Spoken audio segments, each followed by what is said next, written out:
Morning class. Sorry I've been away. I've been driving.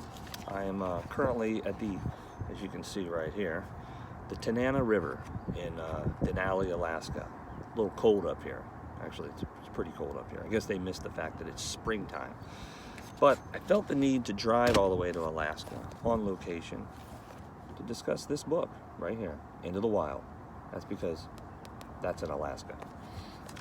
And, well, we were supposed to talk about the first 3 chapters today. Not really worth meeting for a live YouTube chat because there's just a few points to cover in the first 3 chapters, which serve as exposition, okay?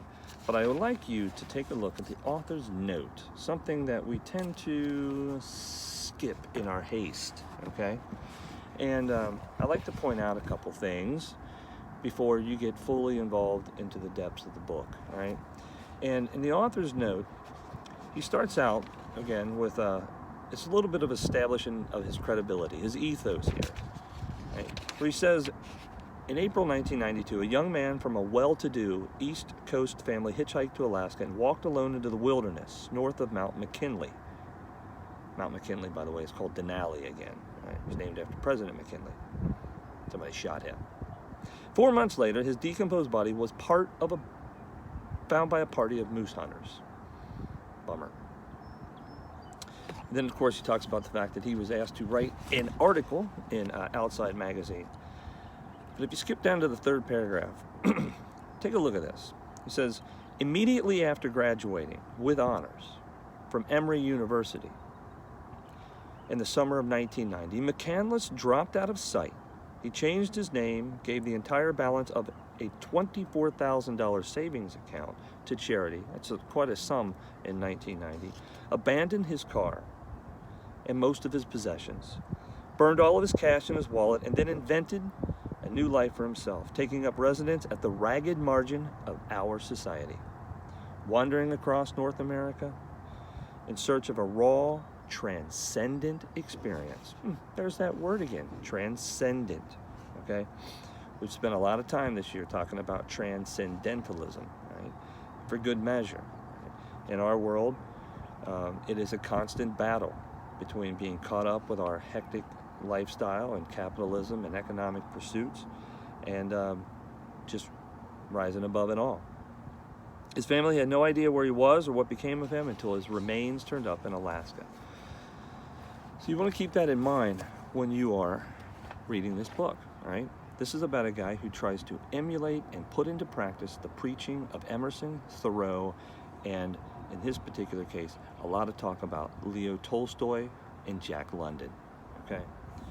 On the next page, again, I'm not reading all of this, there's a big establishment of ethos here.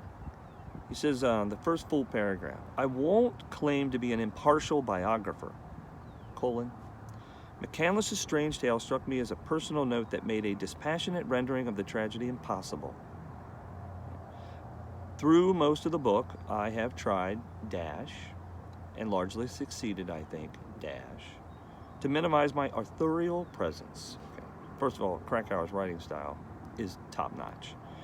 But let the reader be warned, I interrupt McCandless's story with fragments of a narrative drawn from my own youth. I do so in hope that my experiences will throw some oblique light on the enigma of Chris McCandless. The deal is that Jon Krakauer empathizes with him. He understands Chris McCandless, he thinks, and he wants to find out how much they actually have in common.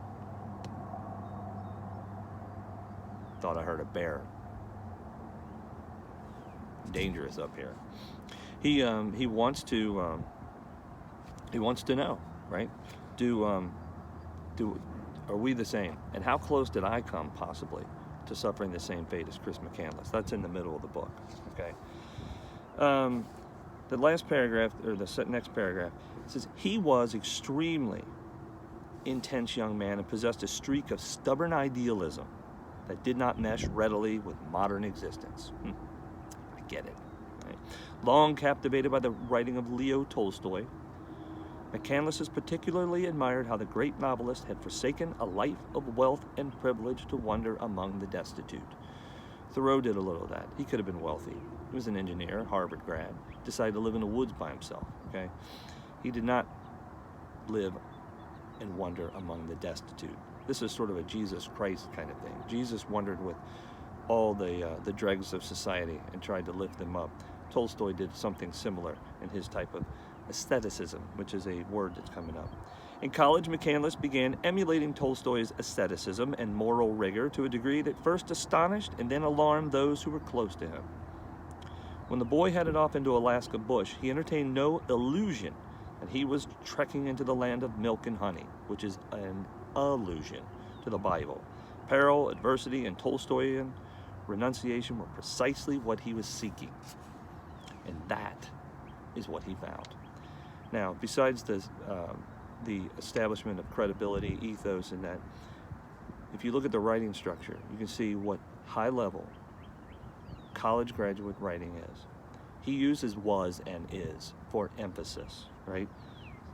But he also uses emulating, destitute, asceticism, peril, adversity, renunciation, oblique, enigma, dispassionate, rendering, authorial, okay? But when he uses is, it says that is what he found. No ambiguity. That is powerful writing. Krakauer is a master at it. So while you read this, okay, and like I said, I encourage you to just kind of just read it, take some notes, and notes are just thoughts, okay? Thoughts about the book. Right? Send them to me early so I can address them when we get together on Friday for chapters 4, 5, and 6, and anything on 1, 2, and 3 if you want. Send them to me early and I can get them ready, okay? I would encourage you while you're reading, okay? Open up Google Maps. Where is Emory University? Atlanta. And then where did he drive? How did he drive, okay? I mean, he drove in an old beat-up Datsun, all right? I wander around the country in an old beat-up Chevy Venture, okay, which made it to Alaska. I swear there's a bear over there. They're a little growling. Before I go, all right, because I don't want to keep you too long today, just flipping through chapters 1 through 3. 1 just kind of lays the groundwork where he's at the Tanana River, right here, Tanana River, and he's going up into the Stampede Trail. This river is a major, it's going to come into play later on in the book. Chapter 2, he talks about, he starts off the chapter, there's a little map, love these. I don't need it because I'm here. The bus is right up the road here, or right up the trail here. Talks about how he writes the big, huge fan of Jack London. Jack London wrote Into the Wild. Sorry, Call of the Wild, which, by the way, is a recently released movie, which looks pretty decent. Right? It just kind of lays the groundwork in chapter 2 with who finds him. The note that he left about him being desperate. He says, SOS, I need your help. I'm injured, near death, and too weak to hike out of here. I'm all alone. This is no joke. In the name of God, please remain to save me. This is really his last message to the world. In one of the questions, stylistically, why would an author tells you he starves to death, they find him in a bus right up the front, okay? Why do that? It's simple. That's not the point of the book. Of course he's dead. That's why he wrote the book. The question is, why did he go there? What was he looking for? And for God's sake, did he find any of it? Or did he die a miserable, sad death? And so that's what he is, he's after, okay? If you start on 3, just a couple things about 3.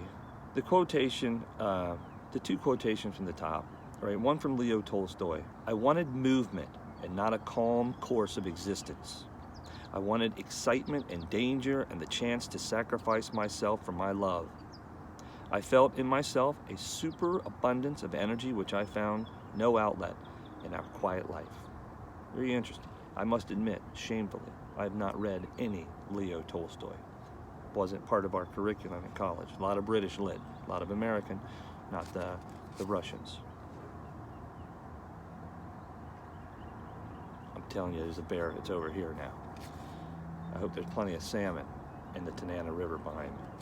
The next one is the Wallace Stegner. I'm sure everybody knows him.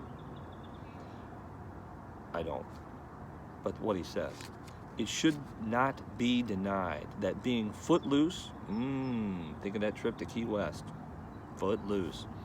Being footloose has always exhilarated us. Yes, indeed. Little bike strapped to the back of your Chevy, going wherever, doing whatever, and whenever you want. It is associated in our minds with escape from history and oppression and law and irksome obligations. With absolute freedom. And the road has always led west. Okay? That is true. I go west quite often for that very reason, that exhilarated freedom. Carthage, basically, this, you'll find in here, I'll let you find it on your own, but Krakauer introduces us to the two types of tramps in the world. There's rubber tramps, okay, and leather tramps. It's kind of neat, it's on 17. Leather tramps walk everywhere. I like to walk, but not everywhere. Rubber tramps live in their car. Oh yeah. Oh yeah. All right.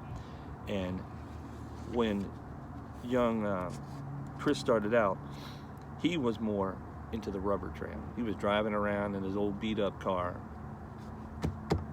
all the way to Alaska, baby, and living free and on the road and doing whatever he wanted, whenever he wanted.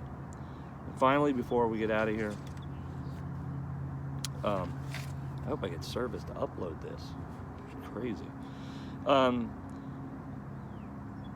The last thing he did is donated all of his money to Oxfam, which is a Catholic charity, I believe. And you're going to see quite a bit of this idea of aversion to wealth, okay? And pay attention to the connection of money and what it does to his family, and thus the way he is reared and raised and all of that. And that's going to play into his sort of rebellious idea. It's the ideals that his father and mother imbue in him. And of course with his very, his personality and of course his education, he calls those things into question. This whole journey and saga is about him trying to find the meaning of life, right? The same thing that Thoreau did when he went to the woods. Remember, he said, I went to the woods because I wished to live deliberately, to front the essential facts of life and to see what it had to teach, so that when I came to die, I did not learn that I had not yet lived. Important words, all right? Why do I know that by heart? Because I read it just about every dang day. Have a good one from Alaska.